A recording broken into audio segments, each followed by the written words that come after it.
संयुक्त विषय आपला दीनानाथ मंगेशकर हॉस्पिटल संदर्भात जो झालेला प्रकार आहे त्या संबंधित निषेध व्यक्त करण्यासाठी आज आम्ही या ठिकाणी आंतरराष्ट्रीय मानवाधिकार राजदूत संघटनेच्या वतीने ही पत्रकार परिषद आयोजित केलेली आहे। आप सर्वप्रथम आपल्या सगळ्यांचे मनापासून धन्यवाद। आज आपण या ठिकाणी एवढ्या मोठ्या संख्येने वेळ दिला त्याबद्दल। आज हे दीनानाथ मंगेशकर हॉस्पिटलचा हा जो विषय हा आज आपल्या समोर आला आहे, यासारखे अनेक विषय आज आपल्या या पूर्ण महाराष्ट्रात तसेच इतर आणखीही दवाखान्यांमध्ये हे असे खूप प्रकार अनेक ठिकाणी चाललेले आहेत। परंतु आज या विषयामुळे कुठेतरी याला खूप मोठी वाचा फुटलेली आहे, कारण एक आमदाराची पीएची पत्नी असून तिला जर या प्रकारे वागणूक दिली जाते तर सर्वसामान्य नागरिकांची काय अवस्था किंवा काय हाल होत असतील हा प्रश्न आपल्या डोळ्यासमोर येतो। साहजिक प्रश्न खूपच गंभीर आहे आणि आरोग्याशी निगडीत आहे। त्यामुळं भविष्यात ह्या अशा गोष्टी टाळण्यासाठी धर्मदाय आयुक्तावरही मंत्रालयाचं थोडं नियंत्रण असावं, त्यांनाही काही मंत्रालयाकडून गाईडलाईन देण्यात याव्यात आणि कोणताही म्हणजे विदाऊट एक रुपया न घेता पहिल्यांदा संबंधित प्रथमोपचार करण्यात यावेत अशा स्पष्ट सूचना मुख्यमंत्र्यांनी व आरोग्यमंत्र्यांनी देण्यात सर्व धर्मदाय आयुक्त व तसेच सर्व धर्मदाय हॉस्पिटल्सला तसेच प्रायव्हेट हॉस्पिटल्सला सुद्धा देण्यात याव्यात। ॲटलिस्ट जो मूलभूत अधिकार आहे, जसं अन्न वस्त्र निवारा हा पहिला जो आपल्या मानवी याचा मूलभूत अधिकार आहे, त्याचप्रमाणे आरोग्य प्रथमोपचार हा सुद्धा एक मूलभूत अधिकारच आहे। त्यालाही या संबंधित घेऊन अशा स्वरूपात स्पष्ट सूचना संबंधित हॉस्पिटल्सला देण्यात याव्यात अशी मागणी संघटनेच्या वतीने आम्ही करीत आहोत।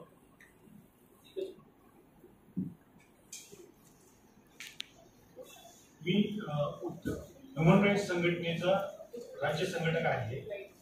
मी सतत या धर्मादायी रुग्णालयांमध्ये जात असतो। तिथून मला जो अनुभव आलेला आहे, इथले जे काही पब्लिक रिलेशन ऑफिसर बसवलेले असतात ते धर्मादाय अंतर्गत येणाऱ्या मोफत उपचाराचे टाळाटाळ करतात आणि संबंधित हॉस्पिटलमध्ये जे 2 लाख रुपये डिपॉझिट 10 लाख रुपये डिपॉझिट ही अनामत जी रक्कम आहे ते कायद्यात तशी पुढे तरतूद नसताना देखील या हॉस्पिटल मनमानी कारभार करून ह्या डिपॉझिट भरून घेतात रुग्णांकडून। आणि काही वेळेस मी अशा घटना बघितल्या दीनानाथ हॉस्पिटलच्या की दीनानाथ हॉस्पिटलच्या बाहेर रुग्ण असतात, त्यांना ते ऍडमिट करून नाही घेत पैसे अभावी, सांगतात की बेड अवेलेबल नाही, तुम्ही बेड बुकिंग करा। या हॉस्पिटल आहेत की लॉज आहेत की यांना बुकिंग अमाऊंट पहिले बुकिंग करावी लागते। पेशंट हा पहिले प्रायोरिटी दिली जायला पाहिजे, ती दिली जात येत नाही। आणि अशा धर्मादाय अंतर्गत येणाऱ्या हॉस्पिटलमध्ये कुठलेही नामफलक किंवा त्याची माहिती आपण मोफत उपचार कसा घ्यायला पाहिजे याची माहिती देखील लावलेली नसते। तर आम्ही आता पत्रकार परिषद या निमित्त घेतोय की आपल्या माध्यमातून सरकारला, धर्मादाय आयुक्तांना तसेच पुणे महानगरपालिकेचे आरोग्य विभाग यांचे डोळे उघडावेत, त्यांनी यांच्यावर कठोर कारवाई करावी की जेणेकरून पीडित रुग्णांना न्याय मिळावा।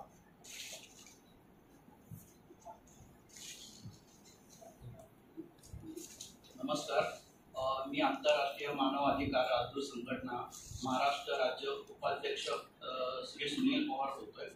आज जो ऐरणीवर जो प्रश्न आलेला आहे की धर्मादाय अंतर्गत असणाऱ्या दीनानाथ मंगेशकर हॉस्पिटलमध्ये जो काय भोंगळ कारभार चाललेला आहे तर त्याचा निषेध व्यक्त करण्यासाठी आज आम्ही सर्वांनी पत्रकार परिषद आयोजित केलेली आहे। त्या संदर्भात आज जे काय गोरगरीब किंवा गरजू आहेत त्यांना प्रथमतः प्राथमिक पहिला उपचार देणं आणि मग नंतर त्यांचं बिल किंवा हे प्रत्यक्षात तिथं गेल्यानंतर तिथं बेडसाठीच एवढी मारामार होती की तिथं कुणाचं तरी वशिला, कुणाचा तरी फोन किंवा कुठून तरी हे झाल्याशिवाय तिथं हे कारभारच होत नाहीये। त्यामुळं अशा कठोर ह्यांच्यावरती कठोर कारवाई व्हावी असं मला तरी वाटतं। आंतरराष्ट्रीय मानव अधिकार राजदूत संघटना आणि मी महाराष्ट्र राज्याचा अध्यक्ष राजा राजपूत। गेल्या वर्षी आमच्या भागामध्ये कोरेगाव पार्क या ठिकाणी बुधराणी हॉस्पिटल आहे, ते पण धर्मदायीच्या अंतर्गत येतं। तिथं पण बाजूला असलेले एक झोपडपट्टी आहे गाडगे महाराज म्हणून, तिथं पण असंच एक महिलाला असंच केलं की आधी तिला 2 लाख रुपये भरायला लावलं आणि ते भरता आलं नाही, कारण की झोपडपट्टी म्हटलं की एवढं रक्कम घरात नसतं आणि घरामध्ये पैसे नसल्यामुळं हॉस्पिटल जवळच आहे, साधारण तरी 500 मीटरच्या अंतरावर हॉस्पिटल आहे आणि तिथं पण सेम असाच प्रकार घडला. आधी पैसे भरायला लावले आणि पैसे न भरण्यामुळं वेळ गेला आणि महिलाचा मृत्यू झाला. ती महिला पण दगावली आणि त्या संदर्भात पण आम्ही आंदोलन वगैरे भरपूर केलं. आणि आता ह्याच वर्षी परत असंच आपल्या पुण्यामध्ये दीनानाथ मंगेशकर या रुग्णालयामध्ये पण सेम असाच प्रकार झाला.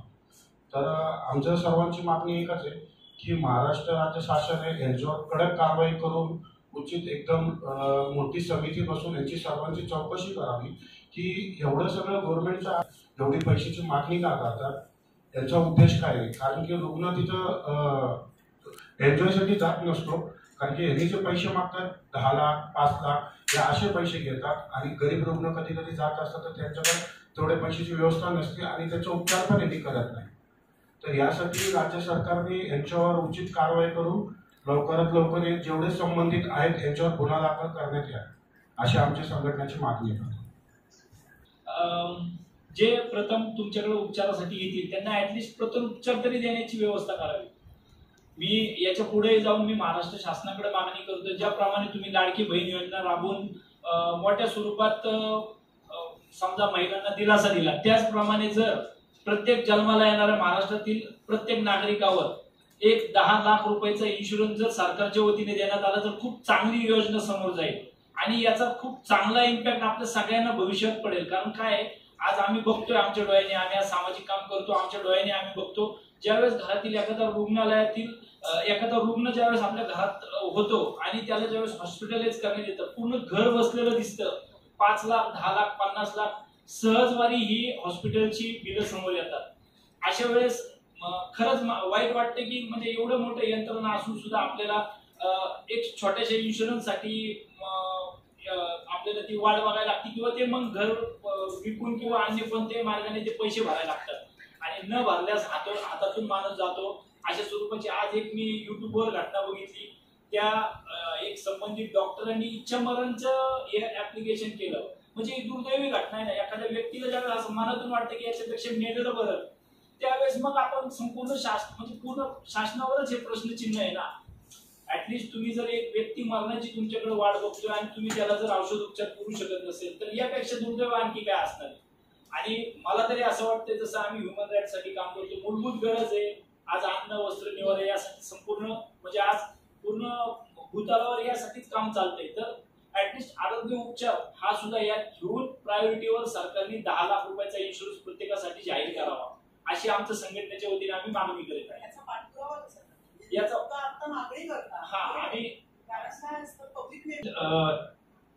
प्रश्नासाठी मुख्यमंत्र्यांची वेळ मागितलेली आहे.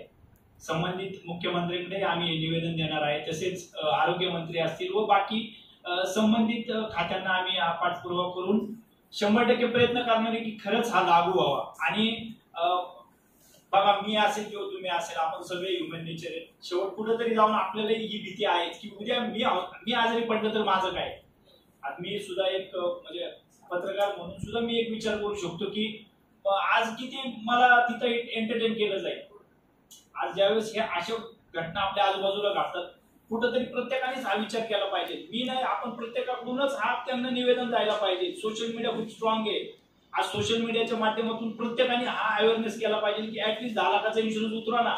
आम्हाला तुम्ही जर महिन्याला तुम्ही दोन म्हणजे 2000 किंवा 3000 रुपये देताय त्यापेक्षा बेस्ट तुम्ही एक महिना आमचे पैसे घेऊ नका पण इन्शुरन्स उतरवा प्रत्येकाला. आणि होऊ शकतं ना म्हणजे बाहेर देशांमध्ये हे पॉसिबल आहे कारण तिथं ऑलरेडी इन्शुरन्स असतो त्यांच्याकडे. ऍटलिस्ट एक मिनिमम अमाऊंटचा तरी इन्शुरन्स असतो तसं देण्यात यावा. म्हणजे कमीत कमी महाराष्ट्राला फॉलो करून बाकी राज्य त्याला मग प्रायोरिटी घेतील.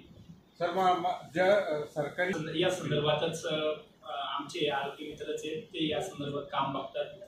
प्रत्येक ठिकाणी टाळाटाळ केली जाते. लक्षात घ्या ज्यावेळेस त्यांना कळतं ना की हा संबंधित रुग्ण या योजनेखाली येतोय त्याला तात्पुरते औषध उपचार करून लगेच त्याला बाहेर पाठवलं जातं. त्याला पुढे ते औषध उपचार पूर्ण करून देत नाही कारण त्यांना माहिती आहे हे एक खॉट अडवली जाणार आणि हा गरीब रुग्ण याला किती दिवस इथं ठेवायचं.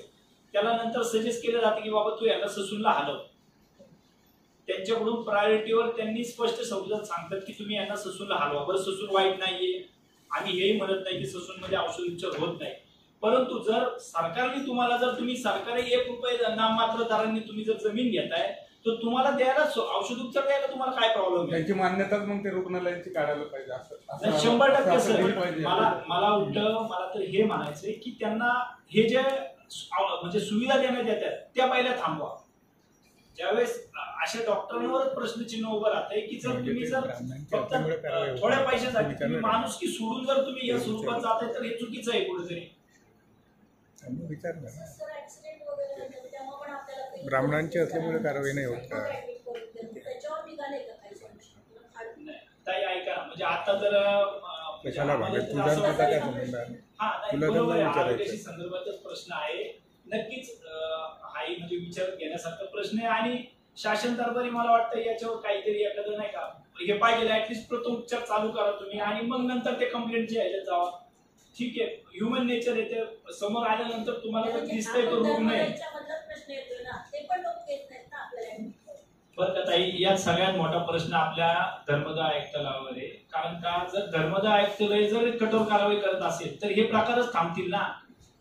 कुठेतरी आपण सगळ्यात मूळ मुद्दा आहे की धर्मदाय आयुक्त काय काम करताय. जर तुमच्याकडे ऑडिट रिपोर्ट महिन्याचे येत आहेत, तुम्हाला जर दिसतंय एवढ्या फॉटवर एवढं तुमच्याकडे हे होतंय आणि तुम्हाला कंजम्पशन करतंय ना, 1000 कोटीचा टर्नओव्हर आहे म्हणजे तुम्ही कुठल्या रेशोनी काम करताय.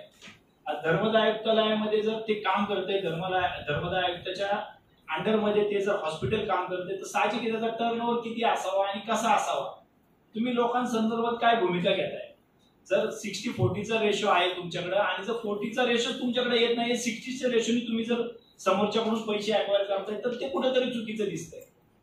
तर भविष्यात या संदर्भात खरंच गंभीर प्रश्न आहे आणि या गोष्टींचा तर निषेध करावा तितका कमी आहे. म्हणजे हे डोळ्यासमोर आलंय म्हणून आपल्याला दिसतंय आणि आपण या विषयावर बोलतोय, परंतु आपल्या ह्याच्या मागे हजारो असे केसेस असतील जे आपल्यापर्यंत येतच नसतील किंवा त्या दाबल्या जात असतील. शेवट हा आणि याच्याही पुढे जाऊन काय होतंय की प्रत्येकाला ती भीती असते की कुठं डॉक्टरांची वाईट घ्यायचं, उद्या परत त्यांच्याच हातात जाणार आहे. उद्या आपल्याला आजारी झालं काय झालं तर उद्या परत आपण तिथे जाणार आहे, प्रश्नचिन्ह असतं. म्हणजे मला जसं आठवतं तसं याने हेल्मेट विषयी एक कठोर भूमिका घेतली होती आणि चुकून तो एकच दिवस कुठेतरी हेल्मेट न घालता गेला आणि तो आढळला त्याचा फोटो पेपरला आला. म्हणजे घटना अशाही घडतात की ठीक आहे त्यांनी जाणीवपूर्वक केलं नसेल, कधीतरी घाई चुकून काहीतरी झालेलं असेल, पण तो हेडलाईन झाली त्यावेळेस त्याची ब्रेकिंग झाली की संबंधित व्यक्तीने एवढा मोठा हेल्मेटचा प्रश्न घेतला आणि तो आज विदाउट हेल्मेट फिरतोय. सेम थिंगनी जर दवाखान्याचे प्रश्न असतील, डॉक्टरांच्या विरोधात एखादा बोलत असेल तर कुठेतरी प्रायोरिटीवर घेतलं जातं. संबंधित व्यक्तीचे नातेवाईक असत कुणी असत त्यांना जर चुकीची ट्रीटमेंट केली तर काय, हाही प्रश्नचिन्ह आहे. बरं का, डॉक्टर वाईट नाही आहेत सगळे, परंतु कुठेतरी डॉक्टर आज आपण सर्वसामान्य प्रत्येक जण डॉक्टरना देव मानतो. आम्ही ज्यावेळेस तुमच्याकडे येतो तर ऍटलिस्ट तुम्ही त्याला म्हणजे व्यावसायिक स्वरूपाने न बघता तुम्ही माणुसकीच्या दृष्टीने वागा त्यांच्याशी. कुठेतरी माणुसकी पण जिवंत राहिली पाहिजे तरच उद्या भविष्यात हे सगळं चालेल.